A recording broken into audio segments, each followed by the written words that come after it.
Hello everyone, my name is Mystic. This video is something that I just can't get out of my head, and so I decided that today would be the best time to make it. As you can probably tell by my past few months of videos, I'm currently just a little bit obsessed with Homestuck. I've even made an OC and webcomic that will be linked in the description. But this isn't just purely Homestuck. This is something greater. A mishmash of the two biggest franchises in my life right now. A celebration of the idea of Mystic Angel entirely. It's my masterpiece! But on a serious note, this video means a lot to me, which is why I uploaded it today of all days. Before we get into the video, I want to make it clear. This video is canon to my greater cosmology. What that means, only time will tell. I would also like to apologize in advance. This will get weird. So, without further ado, let's get right into the video.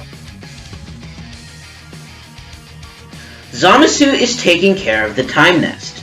Some time, or an approximation of time for whatever manner of existence this realm resides in, has passed since the creation of the quote-unquote Canonicity Patrol, a group of warriors from across time, space, and even continuities who all fight for the same goal: the protection of canon from threats that corrupt or destroy the continuities. Granola has been working hard to gather allies and working harder to eliminate nearly any threat to Canonicity Patrol and reality at large. But something didn't catch her attention. A continuity in ruin. That was, until an associate of hers informed her of the problem, and she immediately realized what happened. Gohan and Pan returned from their mission in Broly's realm to their time nest in a huge panic. Granola is realizing that this being is powerful enough to hold dominion over an entire continuity, and smart enough to be able to hide their presence. Just who is this guy? Gohan jumps in, suggesting he be sent out, but Zamasu interjects. Why not send their newest operative? Granola looks out at Zamasu. This guy can be a loose cannon, to say the least. But Zamasu holds her, and explains that while he's a bit less reliable than they would prefer, he's their best shot at getting the job done, and his capabilities aren't anything to be scoffed at. Granola sighs. It's gonna be a long week. Caliborn sits bored on his phone. John hasn't responded in a few weeks, and he's beginning to get worried he's forgotten about his mission, his destiny, his goal. John is the only one who can actively stop him, and Paradox Space demands his participation in the masterpiece. He's already seen it happen. Without him interfering, though, he can't exactly complain. He's reached ultimate god tier status, and no one in reality can challenge him. He even mysteriously gained the ability to author his own reality, and now he can control the narrative. But nonetheless, Caliborn is bored. Honk Friend and the Robot Bunny aren't much company, so he walks off to a secluded area again, leaving Cal behind with Gamzee. He'll be back later. As he walks, he feels some sort of innate pull towards a certain location. Must be his time aspect. As Caliborn walks towards the location on the other side of the land of colors and mayhem, he notices a bright glow, different from the other glow of the planet. Two figures appear, one clad in a strange hero getup, and the other wearing martial arts robes? Goku looks at the young cherub with curiosity. This is the guy causing such a disturbance in this continuity? He's just a kid. Blast shrugs. He's just doing his job. And anyway, he gets a real bad vibe from him. Goku just asks, Hey, dude, are you real strong? 'Cause my boss is trying to tell me to eliminate you. Caliborn just stares the two men down. He's just perplexed. My boss used to have an obsession with making strong people fight. She stole some time-traveling Canada-finding troublemakers once, and made them fight once in her youth. Real interesting fella she is. Goku smiles and scratches the back of his head. Caliborn is disgusted, but continues to stare Goku down. Blast senses the kid's hostility, and decides to dip, leaving Goku behind. Goku turns to look towards Blast, when Caliborn pulls out his gun, expression unchanged, and opens fire.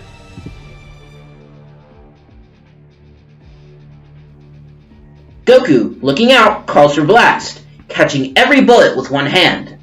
Caliborn looks shocked, as Goku smiles. That won't work on... Ow! Wait, what? Goku looks at his hand, and he notices it's bruised? No way! He's been training consistently. Those bullets shouldn't even have left a mark. Caliborn's fury turns into a confident disposition. Oh, that's rich! Another hero jumps in to attempt and take me down. You're no John Egbert, but you'll do for now. Caliborn rushes in, flash-stepping and punching Goku with Locale, who he'd retrieved from the other end of the planet single-handedly, before dropping him with Sebastian and Gamzee by stepping back in time to when he was back with them. He rushed in, slashing his claws at Goku, knocking him back into the ground. The earth shakes, with the Felt and Gamzee all collectively shitting their pants. What was this? Caliborn's sinister smile turned into one of shock, as Goku rose from the crater he'd been pushed into, mostly unharmed, and now with glowing hair. This is Super Saiyan. Goku rushed in so fast, Caliborn could barely react. Goku began to pummel the kid, punching him into the ground and overwhelming him. Caliborn got back up and shot more bullets at Goku, but he simply countered by responding with his own Kamehameha. Caliborn used a sort of time skip to try and dodge the attack, but the Kamehameha rushed in nonetheless. Goku, even though he wasn't the main version of Goku from Super, had experience fighting someone using time skip, Hit, and another foe named Diavolo or something like that. He was used to timeline shenaniganry. Caliborn was enveloped by the large energy attack, and seemingly dies. Goku sighed.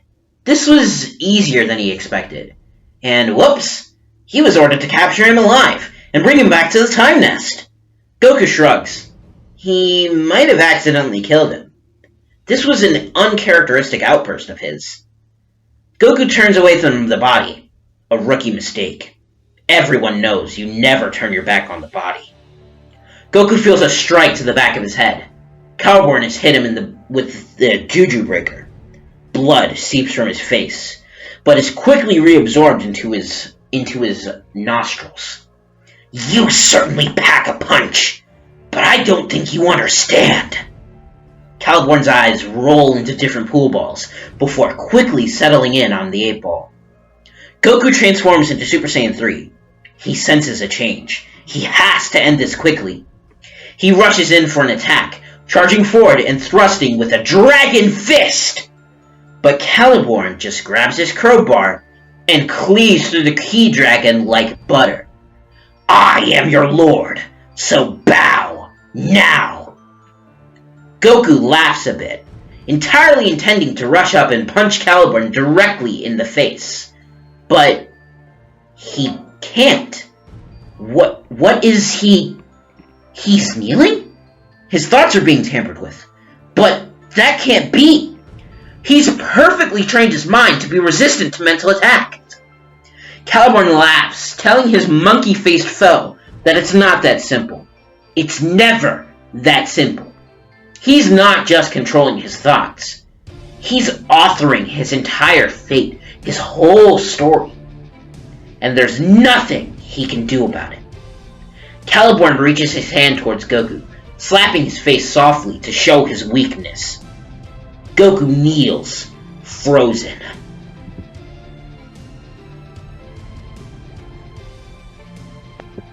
Old man, you fought well. But unfortunately, you were never a part of my masterpiece. In another time, you may have been a great believer in my ideology, A perverse paragon of strength, of manliness and grit, like that fool Strider. Your forwardness with your depravity, it's almost enticing. But in this time, be gone! Your lord commands it! Caliborn's jaw unhinged, cracking a sickly crack reminiscent of his older counterpart, Lord English, cracking through paradox space in the future. Goku could only think that if he could summon more power, if his will defied fate and the story itself, he could win. His new friend and direct superior had a similar power, and many of the people he had met from realities infected by paradox space had powers that allowed them to at least subtly not be influenced by this fate. But Goku was finished. Caliborn erases him and his soul with a blast of light from his... Wait, what? Why is he... Wait, no, seriously, why is he still alive? That's seriously not right. No, that can't be right. It's right here in the script. Goku gets blasted away by Caliborn's power and is vaporized. So, how are you... Well, anyway, I guess I just go with what is here now. I don't know what to do here. As Caliborn unhinged his jaw, and it cracks and breaks open, as he prepares to vaporize Goku with his first ever mouth beam, Goku stands up. His aura has silenced. Caliborn's mouth already agape, he stands in shock. What is this? Goku's silence ends when his eyes open and his aura and voice erupt in a violent yell, crimson ki emanating from Goku. It was simple. To break away from the fate Caliborn controlled, all he needed to do was to break his own limits, as he had done several times before. Break away from the limitations of narrative. Break away from the limitations of storytelling. He would ascend beyond the story, beyond canon. Goku stood with his full Super Saiyan 4 Limit Breaker transformation, trumping the multicolored freak show of Caliborn's masterpiece. Caliborn scoffed, like this changed anything, but how he looked. But with little effort, Goku appeared behind the little tyke and flicked him on the back of the head, crashing him through the core of the planet of colors and mayhem, detonating it. Caliborn obviously survived this, but it left him perplexed. Wait, did this mean he wasn't the Alpha Caliborn? He can't become Lord English without his land, without his masterpiece, without the battle. Then was he doomed? Yeah, you might be a little doomed. Goku placed his hand up in front of him, charging a small ball of ki. And now, for some reason, the Muse wants you dead. Not alive. Sorry. Goku's hand vaporizes Caliborn, and his body dies.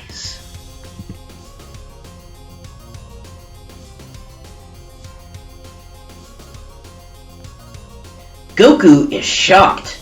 The Muse had told him killing Caliborn would be far harder, with his unconditional immortality.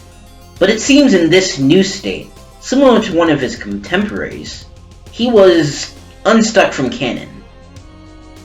Goku teleported to the nearest dream bubble, and grabbed the recently deceased Caliborn, sulking over his loss. Caliborn screamed at Goku that he was his lord, and he must unhand him now. But Goku didn't care to listen. He had a job to do. The horror terrorist silently thanked the patroller as he left for the time nest. Miss Muse! I brought him in! This little troublemaker put up a good fight, but in the end, I got the job done on my own. The Muse is silent. She looks back at her brother with pity. Caliborn's face shifts from anger to confusion to bewilderment in a matter of moments. Calliope? The muse is silent, but she nods. Yes, indeed, she was Calliope, and he was going to be very useful for her purposes. And that is Xeno Goku vs. Caliborn. A lot of this won't make sense until my Suburball series ends, but take this as a little treat before I entirely flesh out the story. It is my birthday. Let me have this. I love stuff like this, so I'll probably end up making that series insane as well as my webcomic Canon Shift, which should be linked in the description below. Check it out. But anyways, thanks so much for watching this video. Please be sure to like, share, and subscribe. I'll be making tons more Homestuck and Dragon Ball content in the future, both on my main and second channel, though this channel will purely be Dragon Ball and maybe some Homestuck crossed over. So look forward to that. Also, if you like content like this, subscribe to my second channel and consider joining my Discord server, where you can see previews for my videos, post what-ifs, post art that may be featured at the end of videos like this one, or even just talk to me. Anyways, that's all for now. Bye-bye!